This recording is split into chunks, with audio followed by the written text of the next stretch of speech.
বন্ধুরা, কেমন আছো? আজকে আমার নতুন চ্যানেলে সবাইকে স্বাগত জানালাম। Good morning.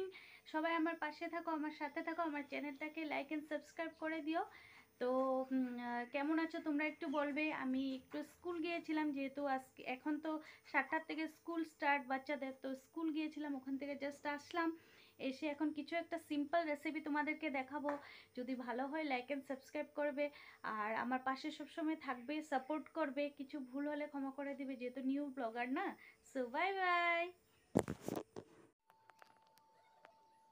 সয়াবিন বানাবো, ওটার জন্য একটু নুন দিচ্ছি। তোমরা সবাই নুনটা একটু পরিমাণ মতো দিয়ে দিবে।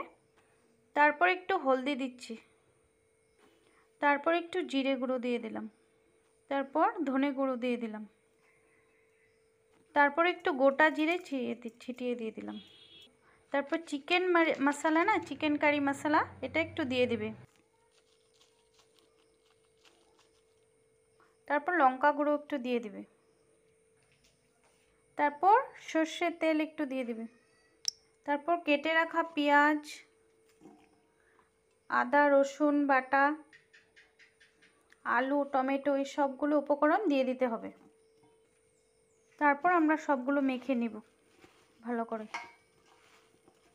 মেখে কিছুক্ষণ রেখে দিলে হয়ে যাবে। ফোড়নে একটু তেল দিয়ে দিলাম।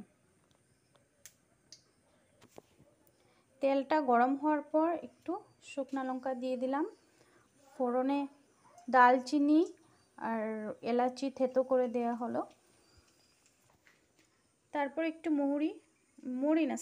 তারপর একটু সাদা জিরে সম্বারে দিয়ে দেওয়া হলো।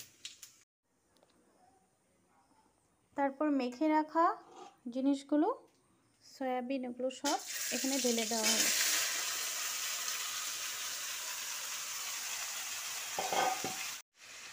হতে হতে একটু জলটা দিয়ে দেব। হতে থাক, আপনারা দেখতে থাকুন। Bye bye. একটু হতে দিব। সবজিটা একটু ভাজা ভাজা হয়ে আসছে, দেখো তেলটা ছেড়ে দিয়েছে। তারপর আমরা একটু জল দিয়ে তারপর নামিয়ে দেব। তোমরা পারলে একটু ঘি দিয়ে দিতে পারবে, আমি যেমন এলাচ দিয়েছি, তোমরা পারলে একটু ঘি দিতে পারবে। আমি একটু জল দিয়ে দিচ্ছি। রেসিপিটা কেমন হয়েছে বলবে। তোমরা সিম্পলের মধ্যে করেছি, কখনো কখনো একটু সিম্পল খেতেও তো ভালো লাগে। তো তোমাদের যদি রান্নাটা ভালো লাগে, ব্লগটা ভালো লাগে, লাইক অ্যান্ড সাবস্ক্রাইব করে দিবে। বাই বাই ফ্রেন্ডস, সবাই ভালো থাকো, সুস্থ থাকো।